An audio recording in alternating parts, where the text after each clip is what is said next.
नमस्कार। ज्योतिष शास्त्र में श्रद्धा और विश्वास रखने वाले सभी जातकों का पारलौकिक जगत चैनल में बहुत बहुत स्वागत है। 11 अक्टूबर 2021 प्रातः 7:45 पर एक बहुत बड़ा चमत्कार होने वाला है। शनिदेव वक्री अवस्था से मार्गी अवस्था में आ जाएंगे। एक आम धारणा है कि वक्री अवस्था में ग्रह उल्टी चाल चलते हैं, जबकि ऐसा नहीं है। वक्री अवस्था में ग्रह की स्पीड, ग्रह की चाल धीमी हो जाती है और इसलिए पृथ्वी से देखने पर ऐसा लगता है कि ग्रह उल्टी दिशा में चल रहा है, जबकि चल वो सीधी ही दिशा में रहता है।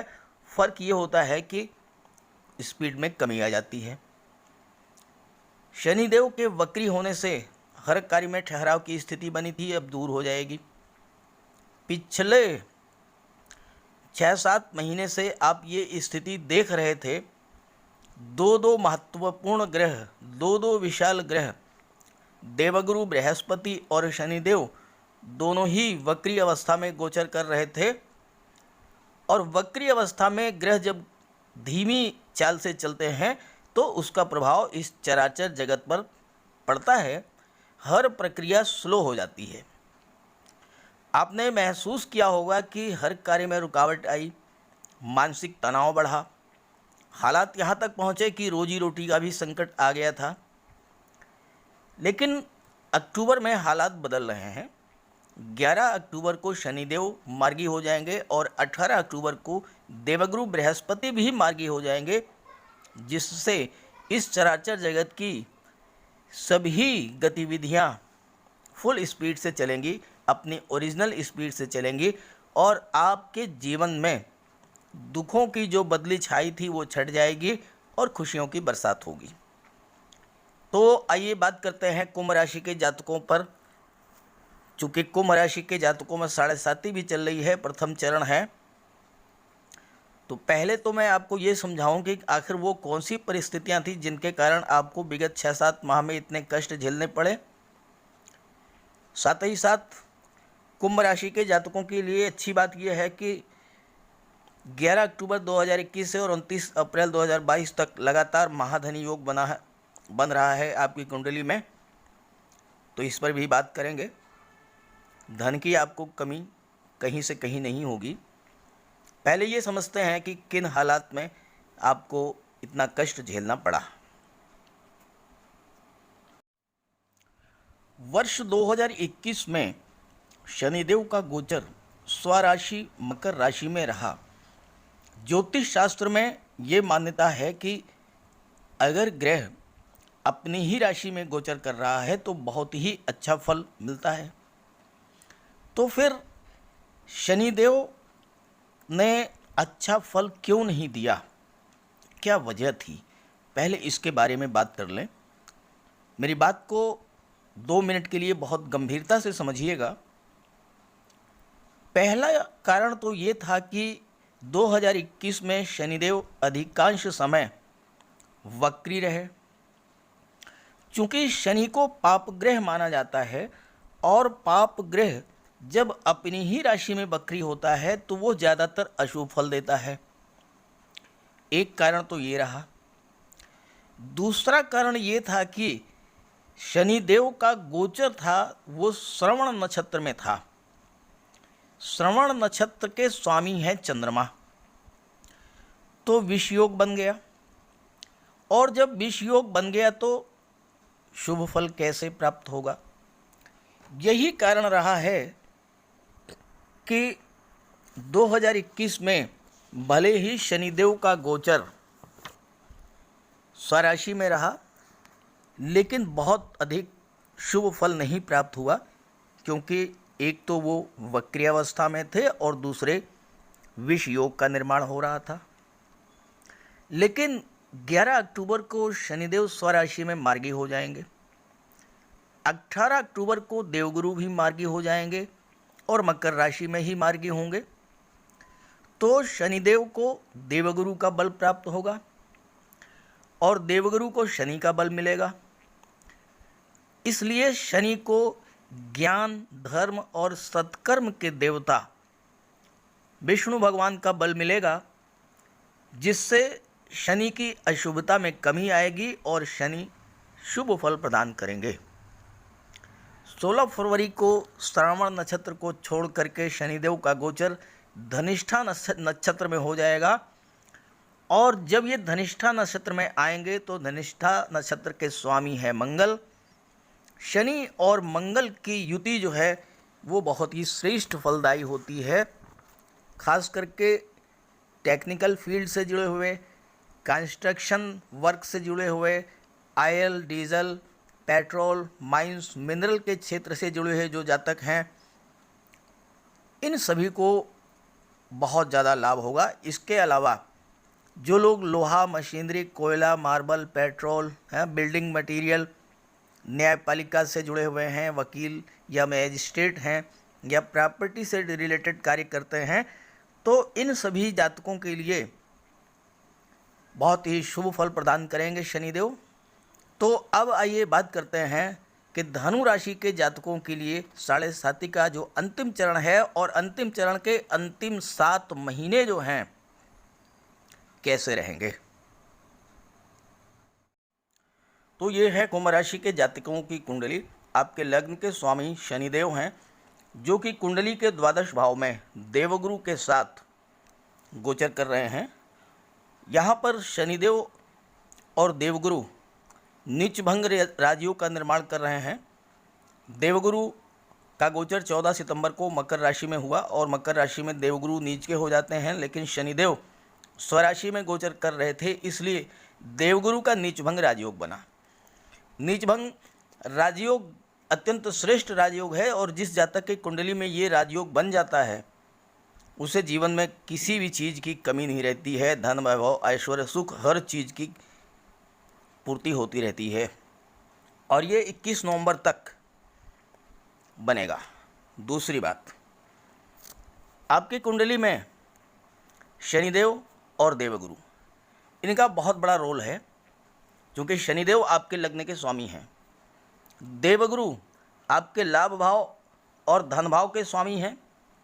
21 नवंबर तक द्वादश भाव में गोचर करेंगे, और उसके बाद आपके लग्न भाव में गोचर करेंगे, और अप्रैल में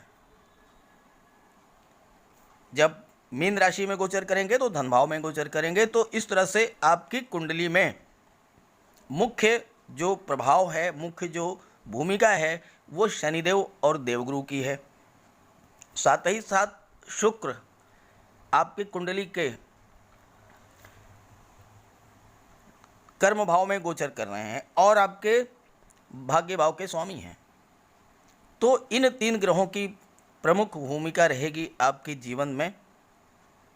अब अक्सर आपके कमेंट्स आते हैं कि योग तो बन रहे हैं लेकिन लाभ नहीं होता है। तो आपको ये देखना है कि आपकी कुंडली में किसकी प्रधानता है। देवगुरु की प्रधानता है मान लीजिए आपकी कुंडली में, तो आपको शासन, प्रशासन, राजनीति या धर्म संबंधित या शिक्षा संबंधित क्षेत्रों में जाना चाहिए। अब आप प्रयास कर रहे हैं मिलिट्री में जाने की, अब आप प्रयास कर रहे हैं फोर्स में जाने की, अब आप कोशिश कर रहे हैं पुलिस में जाने की, या फिर मेडिकल लाइन में, तो कैसे सफलता मिलेगी? सफलता तो तभी मिलेगी जब आपकी कुंडली में मंगल की प्रधानता होती। अगर मंगल की प्रधानता होती, मंगल आपके लग्न के स्वामी होते, या लग्न भाव में गोचर कर रहे होते, कर्म भाव में गोचर कर रहे होते, आप फोर्स में चले जाते आराम से, मेडिकल लाइन में आप जा सकते थे, पुलिस में जा सकते थे। लेकिन आपने ये विचार नहीं किया कि आपकी कुंडली में प्रधानता किसकी है, तो रिजल्ट नहीं आएगा। और यही वजह है कि ग्रह स्थितियां अनुकूल होने पर भी आप लाभ नहीं ले पाते हैं, चूंकि आपका मूवमेंट अपोजिट डायरेक्शन में है। कुंडली के स्वामी है बुध, प्रधानता है बुध की, तो आपको व्यापार में जाना चाहिए, आपको टेक्निकल लाइन में जाना चाहिए। आप जा रहे हैं मेडिकल लाइन में, आप जा रहे हैं फोर्स में, आप जा रहे हैं पुलिस में, या किसी और विभाग में, फायर विभाग में, इलेक्ट्रिक डिपार्टमेंट में, तो कैसे सफलता मिलेगी? सफलता तभी मिलेगी जब जिस ग्रह का प्रभाव आपकी कुंडली पर है उसी के अकॉर्डिंग आप काम करेंगे। या जिस ग्रह की दशा महादशा चल रही है उसके अकॉर्डिंग जब आप काम करेंगे तब आपको सफलता मिलेगी। चलिए बात कर लेते हैं शनिदेव द्वादश भाव में क्या प्रभाव आपके जीवन पर डालेंगे।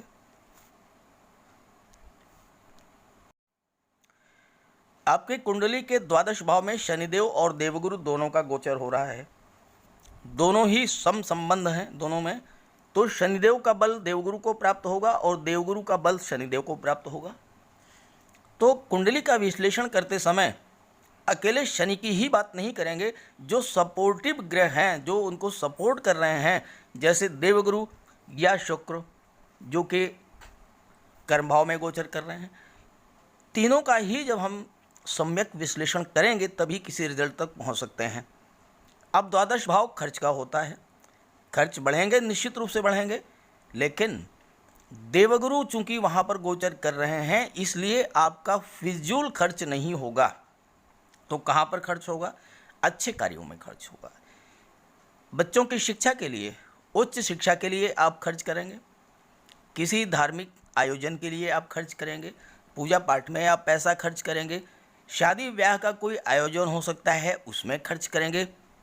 शनि के प्रभाव से आपको रोग से मुक्ति मिलेगी, चूँकि शनिदेव की दृष्टि छठे भाव पर पड़ रही है। रोग से मुक्ति मिलेगी, हॉस्पिटल का बिल आएगा उसमें खर्च होगा। तो इन सब चीज़ों में खर्च होगा, जेन्युइन खर्चे होंगे, फालतू का खर्च नहीं होगा। दूसरी बात, द्वादश भाव विदेश का है, तो विदेश से आपको धन लाभ होगा, विदेश यात्राएं आप करेंगे, एक्सपोर्ट इंपोर्ट का बिजनेस है तो आपको उससे लाभ होगा, और साथ ही साथ हायर एजुकेशन के लिए आप विदेश जा सकते हैं, विदेश में जाकर के सेटल हो सकते हैं।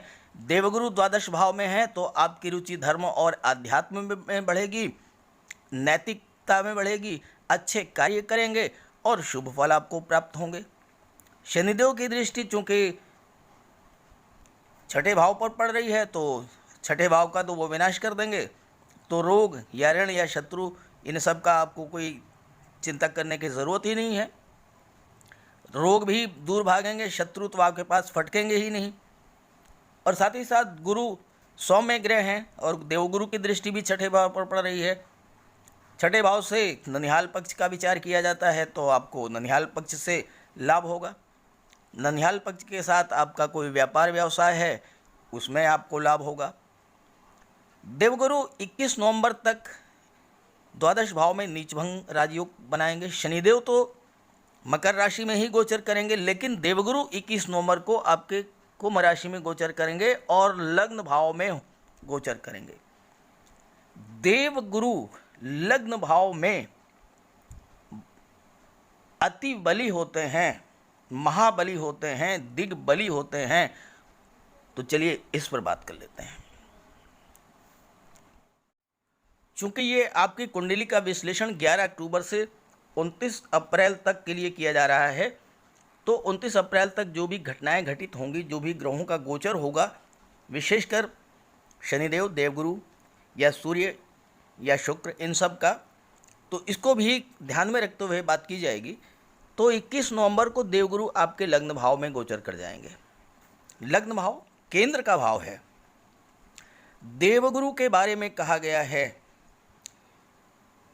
किंग कुर्वन्ति सर्वग्रह यस्य केंद्रे बृहस्पति, अर्थात जिस जातक की कुंडली के केंद्र के भाव में देवगुरु का गोचर हो, तो कुंडली के अन्य किसी भी भाव में गोचर कर रहे किसी भी अशुभ ग्रह के कोई प्रभाव उस व्यक्ति पर नहीं पड़ता है। तो आप अप्रैल तक तो सेफ हो गए, बिल्कुल सुरक्षित हैं।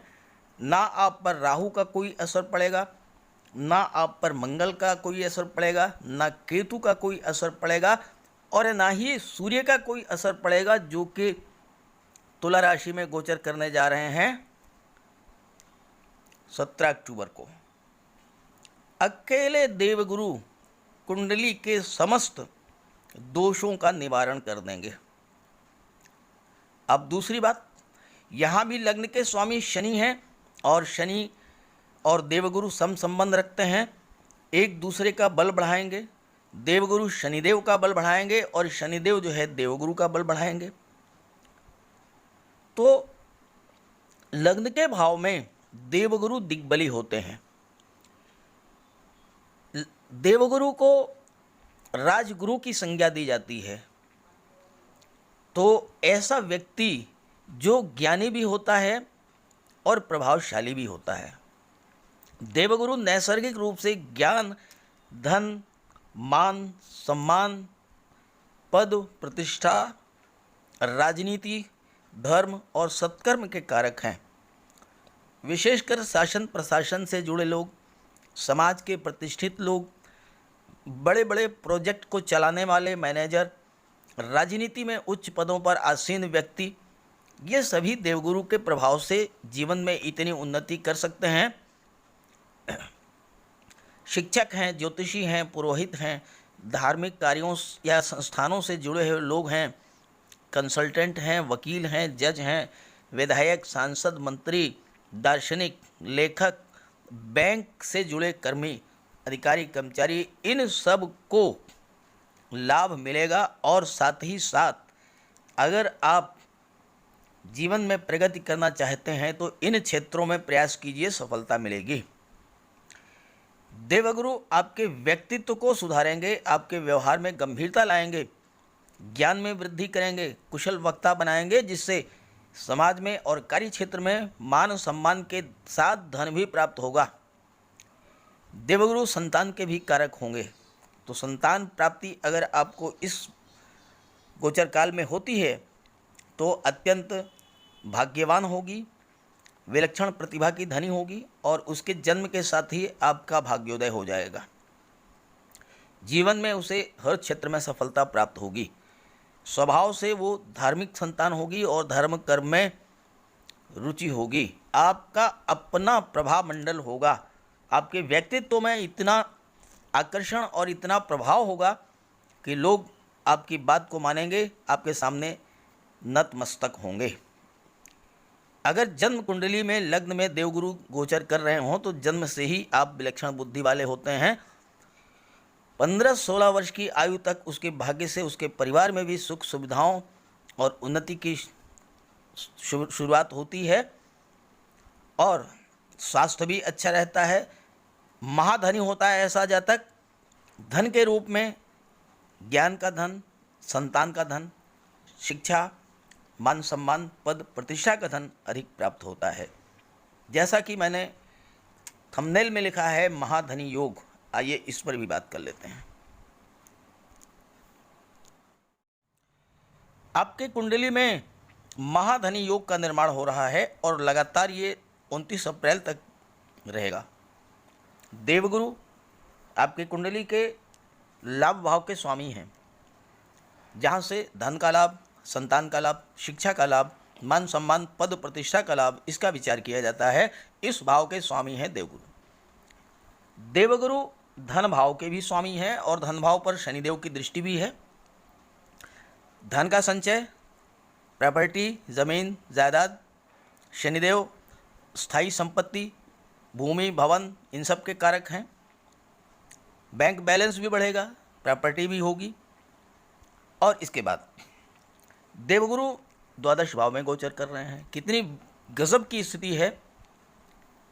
धन भाव और लाभ भाव के बीच में देवगुरु गोचर कर रहे हैं। 21 नवंबर को देवगुरु लग्न भाव में गोचर करेंगे। 21 नवंबर को 2021 को यहाँ भी लाभ भाव के स्वामी देवगुरु, धन भाव के स्वामी देवगुरु और लग्न भाव में देवगुरु का गोचर, साथ में शनि का सपोर्ट। यहाँ भी आपको महाधनी बनाएंगे। और इसके बाद अप्रैल में जब मीन राशि में गोचर करेंगे देवगुरु, ज्योतिष शास्त्र का एक सूत्र है कि लाभ भाव का स्वामी धन भाव में गोचर करे या धन भाव का स्वामी लाभ भाव में गोचर करे तो महाधनी योग बन जाता है।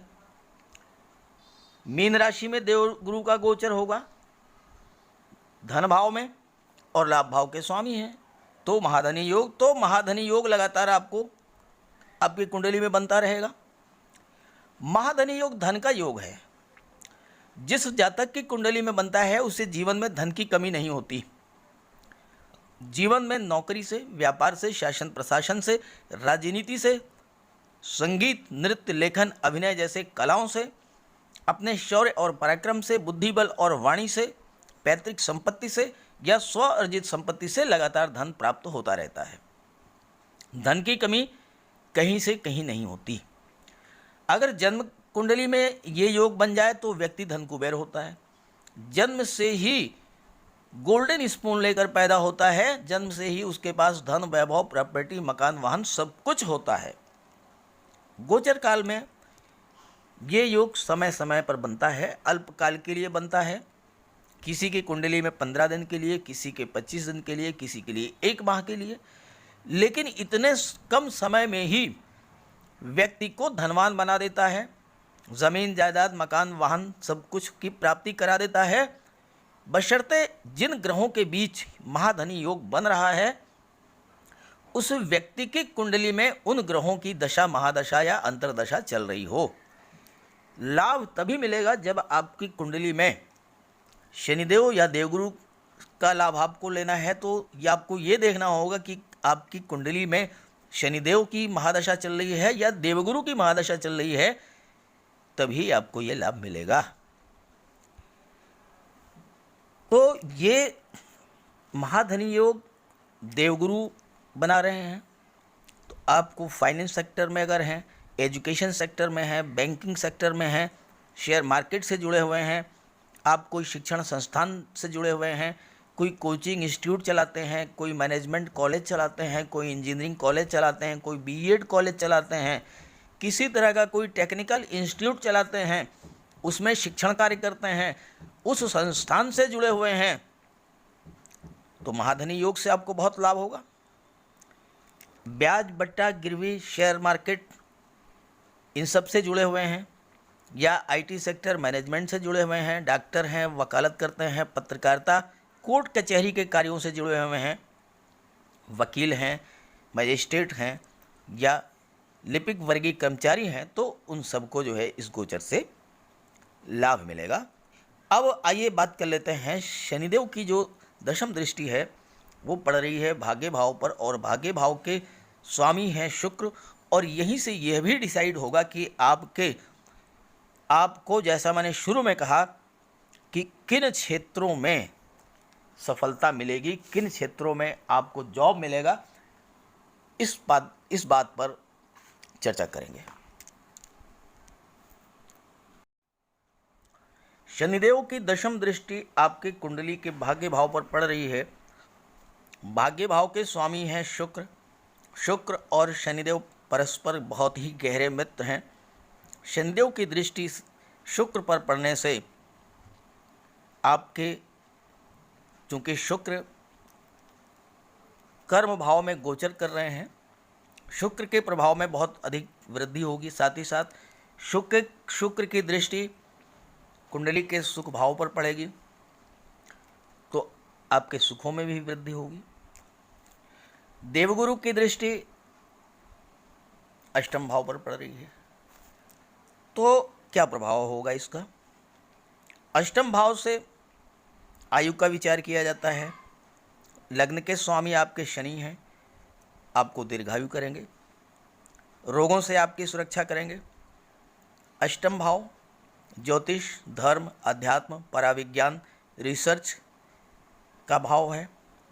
देवगुरु की दृष्टि इस पर पड़ रही है, तो जो जातक पुरातत्व, रिसर्च, ज्योतिष, अनुसंधान या रक्षा अनुसंधान के कार्यों से जुड़े हुए हैं उन्हें इसका लाभ मिलेगा। भाग्योन्नति होगी, प्रबल भाग्योन्नति होगी, चूँकि शुक्र स्वामी हैं भाग्य भाव के और शनिदेव की दृष्टि पड़ रही है, तो भाग्य के सपोर्ट से आप किन क्षेत्रों में लाभ अर्जित करेंगे? शनि से जुड़े हुए क्षेत्र, metal and medicines, chemical product, petroleum, diesel, gas, mines and minerals, construction से जुड़े हुए जितने भी कार्य हैं, जो भी निर्माण कार्य की सामग्री है, कंस्ट्रक्शन मटेरियल है, रेता है, बजरी है, सीमेंट है, सरिया है, लोहा है, और man power, labour, Rajgir, contractor, ये सब जो भी हैं, इन सब को लाभ होगा। जो जातक ऑटोमोबाइल्स के क्षेत्र से, ट्रांसपोर्ट, स्क्रैप, मैन्युफैक्चरिंग सेक्टर से जुड़े हुए हैं, व्हीकल का निर्माण करते हैं, व्हीकल का विक्रय करते हैं, शोरूम है व्हीकल का, या भूमि भवन से संबंधित कार्य करते हैं, प्रॉपर्टी डीलिंग करते हैं, ज़मीन खरीद फरोख्त का सौदा करते हैं, कंस्ट्रक्शन वर्क करते हैं, ठेकेदारी करते हैं, ऐसे जातकों को शनिदेव की कृपा से उनके भाग्य की उन्नति होगी और उन्हें बहुत बड़ा लाभ होगा। शुक्र चूंकि आपके कर्म भाव के स्वामी हैं, अगर हमने शुक्र के बारे में बात नहीं की तो वीडियो अधूरा रहेगा और साथ साथ आपको ये जानकारी भी नहीं मिल पाएगी कि आपको सफलता किन क्षेत्रों में कार्य करने से मिलेगी।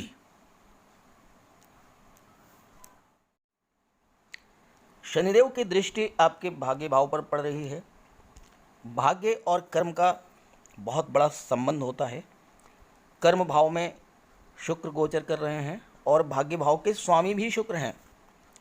शनिदेव की दृष्टि शुक्र के प्रभाव को बढ़ा देगी। तो मैं आपको बताऊंगा कि कौन से ऐसे क्षेत्र हैं जहां पर कार्य करके आपको लाभ मिलेगा, क्योंकि दशम भाव से कार्य क्षेत्र का विचार किया जाता है। शुक्र धन, वैभव, ऐश्वर्य और सुखों के कारक हैं। सुख सुविधा की वस्तुएं, घरेलू यूज की वस्तुएं, सोफ़ा, टीवी, एसी, फ्रिज, कलात्मक फर्नीचर, खूबसूरत पेंटिंग, कंप्यूटर ग्राफिक्स, इन सब चीज़ों का व्यापार व्यवसाय करेंगे आप, लाभ होगा। पिकनिक स्पॉट्स, आकर्षक स्थान, mall, club, restaurant, fun park, बच्चों के खिलौने, कपड़े, इन सब के व्यापार व्यवसाय से अगर आप जुड़ते हैं तो लाभ होगा। शुक्र विलासिता के कारक हैं। शुक्र सौंदर्य के कारक हैं, आकर्षण के कारक हैं। जो जातक रेडीमेड गारमेंट्स, कॉस्मेटिक्स, श्रृंगार प्रसाधन, परफ्यूम, इन सब का कार्य व्यवसाय करेंगे, लाभ होगा। अगर आप ब्यूटिशियन हैं, ब्यूटी पार्लर चलाते हैं, बहुत बड़ा लाभ होगा, भाग्य का फुल सपोर्ट मिलेगा। अगर आप dress designing, fashion designing, gift items, event management या डेकोरेशन का कार्य कर रहे हैं तो भी बहुत बड़ा लाभ होगा। महिलाओं को आभूषण अत्यंत प्रिय होते हैं और अगर आप सोना, चांदी, हीरे, मोती, जवाहरात, माणिक्य का कार्य करते हैं, स्वर्णकार हैं, जौहरी हैं, प्रबल लाभ के योग हैं आपके लिए। साथ ही साथ अगर आप सुख सुविधा के साधन, होटल, रेस्टोरेंट, ट्रांसपोर्ट, टूरिज़्म से जुड़े हैं, सर्विस प्रोवाइडिंग एजेंसीज से जुड़े हैं, बेकरी, कन्फेक्शनरी से जुड़े हुए हैं, cold drink, juice, mineral water का व्यापार व्यवसाय करते हैं, तो ऐसे व्यापार व्यवसाय से भी आपको बहुत बड़ा लाभ होगा और आप अगर इस दिशा में कार्य करेंगे तो सफलता मिलेगी। तो कुंभ राशि के जातकों के लिए 29 अप्रैल तक का मैंने विश्लेषण किया है। आइए बात कर लेते हैं सावधानियां, उपाय और उसके बाद बात करेंगे आपके कमेंट्स के बारे में। शनिदेव की 7.5 चल रही है आप पर। पहला चरण है, शनिदेव को प्रसन्न कीजिए। ऐसा कोई कार्य मत कीजिए जिससे कि शनिदेव आपसे नाराज़ हो। शनिदेव को झूठ, फरेब, बेईमानी, लालच, लोभ, जालसाजी, फरेब, इन सब से बहुत ज़्यादा नफरत है। शनिदेव चाहते हैं कि आप ईमानदारी, परिश्रम से कार्य करें, सही रास्ते पर चलें और किसी भी दीन दुखी को कष्ट न दें। इन कार्यों से शनिदेव अत्यंत नाराज होते हैं, फिर आप पर उनकी कोप दृष्टि पड़ेगी, आपका नुकसान होगा। अनैतिक कार्य न करें। शनिदेव को प्रसन्न करने का बहुत ही आसान उपाय है। कोई भी दीन दुखी, गरीब, लाचार, मजलूम, असहाय, दिव्यांग व्यक्ति आपके पास आता है, आप उसकी हेल्प करें। जैसे भी जो भी हेल्प कर सकें करें। उसका कोई कार्य बन रहा है आपके सहयोग से, उसे बना दें। शनिदेव आप पर अत्यंत प्रसन्न होंगे। तीसरी बात, शनिदेव के लिए आप बजरंगबली की उपासना करें, हनुमान चालीसा का पाठ करें। बजरंगबली के मंदिर में जाकर के उनके चरणों का सिंदूर अपने मस्तक पर धारण करें और शनिवार के दिन काले तिल, उड़द या सरसों के तेल का दान करें। लेकिन सरसों का तेल ध्यान दीजिएगा, आप शनिवार को ना खरीदें, उसके पहले खरीद करके रख लें। शनिवार को आप दान कर सकते हैं, इससे भी शनिदेव की कृपा आप पर बनी रहेगी। देवगुरु को प्रसन्न करना बहुत आसान है। माता पिता, गुरु, वृद्धजन, इनका सम्मान करें, इनकी सेवा करें, इनका आशीर्वाद प्राप्त करें। देवगुरु की कृपा आप पर बनी रहेगी। और शुक्र को प्रसन्न करने के लिए माता लक्ष्मी की उपासना करें, महिलाओं का सम्मान करें, कन्याओं को भोजन कराएं, उपहार दें। अक्टूबर और नवंबर के महीने में कई सारे शुभ पर्व आपके सामने आएंगे, उसमें आप कन्याओं को भोजन करा सकते हैं, मिष्ठान खिला सकते हैं, कुछ कपड़े दे सकते हैं, कुछ पैसे दे सकते हैं। ऐसे कार्य कीजिए, शुक्र की कृपा आप पर बनी रहेगी।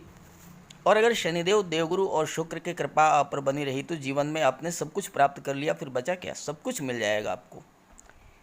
आइए बात करते हैं आपके कमेंट्स की। और एक बात और आपको मैं बता दूं, राहु आपके सुख भाव में गोचर कर रहे हैं, सुखों में कमी लाएंगे, पारिवारिक तनाव पैदा करेंगे। और परिवार भाव में सूर्य भी गोचर कर रहे हैं। सूर्य जो है 17 अक्टूबर से नीच के हो जाएंगे, तो सूर्य का भी उपाय कर लें और राहु का उपाय ज़रूर करें। राहु के उपाय पर मैंने एक वीडियो बनाया है, लिंक दे दूंगा, वहाँ से पूरी तरह से आप समझ लीजिएगा। उपाय ज़रूर कीजिएगा, पारिवारिक कलह से बचे रहेंगे, पारिवारिक तनाव नहीं होगा, सुखों में वृद्धि होगी। सूर्य के लिए सूर्यदेव को अर्घ्य दें, आदित्य हृदय स्तोत्र का पाठ करें, बहुत बड़ा आपको लाभ होगा। चलिए बात कर लेते हैं आपके कमेंट्स के बारे में। आज के वीडियो में मैं बात करूंगा आपके उन कमेंट्स के बारे में जो कि लगातार मुझे मिल रहे हैं, और हर वीडियो पर इस तरह के 2-4 कमेंट्स आ जाते हैं। और वो ये हैं कि योग तो बन रहे हैं लेकिन लाभ नहीं हो रहा है। लाभ कैसे होगा? लाभ के योग पूरब दिशा में है, आप जा रहे हैं पश्चिम दिशा में। लाभ के योग उत्तर दिशा में जा रहे हैं, आप जा रहे हैं दक्षिण दिशा में। तो लाभ कैसे होगा? आपकी कुंडली क्या कहती है, आप इस पर तो विचार कीजिए।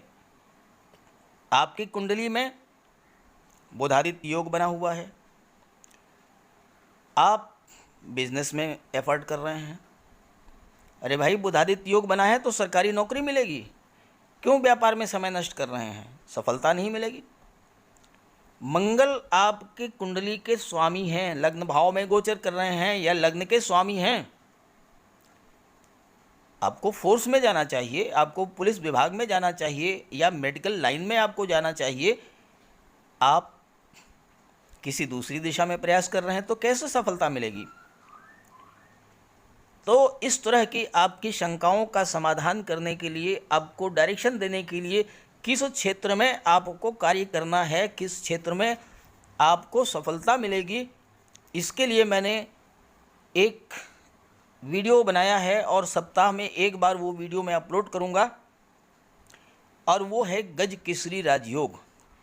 गज केसरी राजयोग 56 घंटे के लिए बनता है और उसी के आधार पर मैं विश्लेषण करके हर सप्ताह आपको ये बताता रहूँगा कि आपको आपकी राशि के अनुसार, हालांकि सभी राशियों में ये योग नहीं बनता है, समय समय पर बदलता रहता है, कभी किसी राशि में बनेगा, कभी किसी राशि में बनेगा, लेकिन जिस भी राशि में बनेगा उस राशि के लिए कौन सा क्षेत्र लाभ देने वाला होगा, इसका मैं विश्लेषण करता हूँ गज केसरी राजयोग की वीडियो में।